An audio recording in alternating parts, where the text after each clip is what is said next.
Volvemos a la mañana interactiva ahora para hablar con María Jara Quemada, directora de Incidencia de Espacio Público, respecto a que la Cámara de Diputados aprobó por unanimidad de 114 votos y ninguno en contra la ley del proyecto que modifica el Código Penal con el objeto de perfeccionar el marco legal del cohecho y el soborno en una tramitación que fue sumamente larga. María, ¿cómo estás? Muy buenos días. Hola, buenos días, Cristina. Bueno, ¿cómo quedó este proyecto? Decíamos, tuvo una tramitación larga, había bastante discusión respecto de aquello, pero finalmente se logra la unanimidad, voy a decirlo de nuevo, unanimidad finalmente del proyecto. ¿Cómo quedó y qué tan satisfechos quedan ustedes desde Espacio Público con esta nueva normativa? Mira, la verdad es que quedó bastante bien. Nosotros estamos bastante contentos porque era uno de los temas pendientes en la agenda anticorrupción.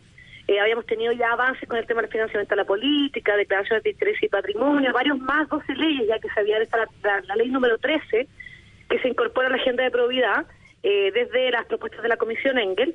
Y la verdad es que si bien en un principio, el proyecto a nuestro juicio era un poco tímido, por así decirlo, porque subía, en general lo que hacía era subir las penas de delitos de corrupción, pero en algunos casos como el soborno, por ejemplo, o el cohecho, solo se subía el techo y no el piso, que eran 61 días o 541 días en algunos tipos de cohecho más agravados.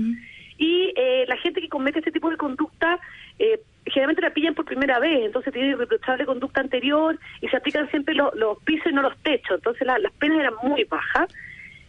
Pero afortunadamente como sociedad civil nos fuimos organizando, fuimos pidiendo a los parlamentarios que se perfeccionara el proyecto y la verdad es que está bastante mejor, se suben las penas, se establece la delación compensada, que es un muy buen mecanismo para detectar los casos de corrupción, como lo hemos visto en muchos casos. En los delitos económicos.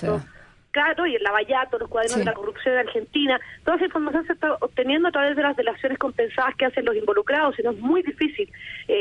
Una corrupción bien hecha no debiera dejar rastros.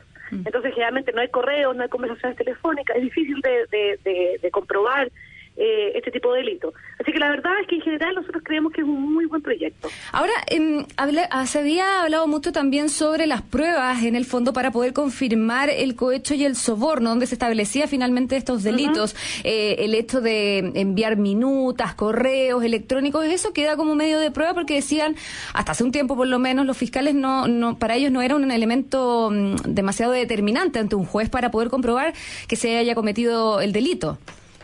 Lo que pasa es que teníamos otra dificultad, que en el fondo, hasta que no se aprobaba esta ley, el cohecho lo que había que demostrar era, primero, por un lado, que hubo un pago, ¿cierto? Sí. Un beneficio económico, pero por otro lado, que hubo un servicio, por así decirlo, por ese pago. Y ahí estaba el problema.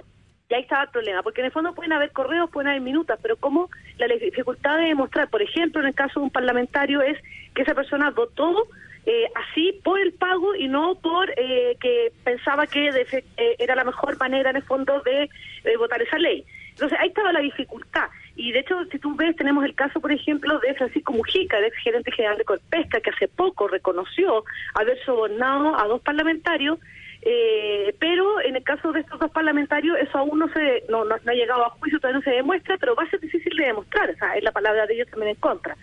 Entonces uno de los cambios que trae esta ley, adaptándose también a los estándares internacionales, es que se sanciona el cohecho sin contraprestación. Es decir, cuando una autoridad o un funcionario recibe recursos de parte de otra persona sin que se justifiquen estos recursos. O sea, no hubo un contrato de por medio, no hubo una venta de algo de por medio y ya no tiene que demostrarse el servicio.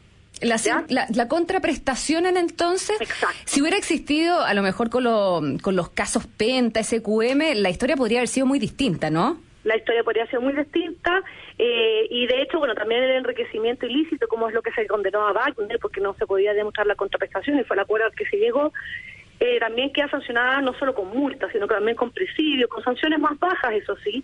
Cuando tú ya, por ejemplo, se demuestra que recibiste plata por un servicio o incluso por cometer un delito, ahí las sanciones van subiendo aún más y de hecho pueden llegar a cárcel efectiva, porque el techo llega hasta los 10 años. Entonces podríamos tener incluso en los casos más graves de corrupción cárcel efectiva y no como los casos que estamos viendo hoy en día. María, ¿y qué falta ahora para que esta ley se convierta en realidad? ¿Solo la promulgación o no? Sí, falta solo la promulgación, que la firme el presidente de la República, la promulgue y se publique, y ahí ya se convierte en ley de la República. Ahora, recordemos que en general las sanciones penales, los delitos, no son retroactivos cuando son más graves. O sea, en caso que tuviera algún beneficio para las personas que cometieron los delitos antes, sí podría aplicarse, pero cuando es más gravoso, no. Por lo tanto, para todos los casos que ya estamos conociendo, que ya se están investigando, en la mayoría no va a cumplir para ellos. Oye, punto aparte, y bien cortito también comentar que Jair Bolsonaro, que ganó en Brasil, ha dicho que va a entregar todos los antecedentes respecto del posible financiamiento de empresas brasileñas a campañas chilenas, ¿ah? Y eso también podría incidir de alguna u otra manera también acá en Chile, por supuesto. Por supuesto, bueno, nosotros lo que hemos estado viendo, y esto en casi toda la región, que el financiamiento ilegal a la política es uno de los asuntos más complejos y donde más problemas hay. Y en general es como donde se va el soborno, por así decirlo. O sea, generalmente las autoridades no están recibiendo dinero para enriquecerse más, sino que para financiar sus campañas de salir reelecta. Y esto lo hemos visto, o sea, mira lo que está pasando en Perú, con Fujimori. O sea, hemos visto que ese es el modo, y entonces el financiamiento ilegal a la política de verdad que ha sido un tema muy grande en la región y que esperemos que se vayan cambiando las reglas. De hecho, en Brasil también se cambió hace poco las reglas para que las personas jurídicas no pudieran financiar la política, cosa que hasta hace poco sabemos que hacían. Nos vamos a quedar pendientes entonces al debate y también a lo que pueda aportar Jair Bolsonaro, al menos así lo ha dicho, respecto de nuestro país, y por supuesto también ya cuando comience a ejecutarse y entrar en rigor esta nueva ley o esta nueva código penal respecto de los delitos de cohecho y soborno. María Jara Quemada, directora de Incidencia de Espacios Públicos, muchas gracias por conversar con nosotros.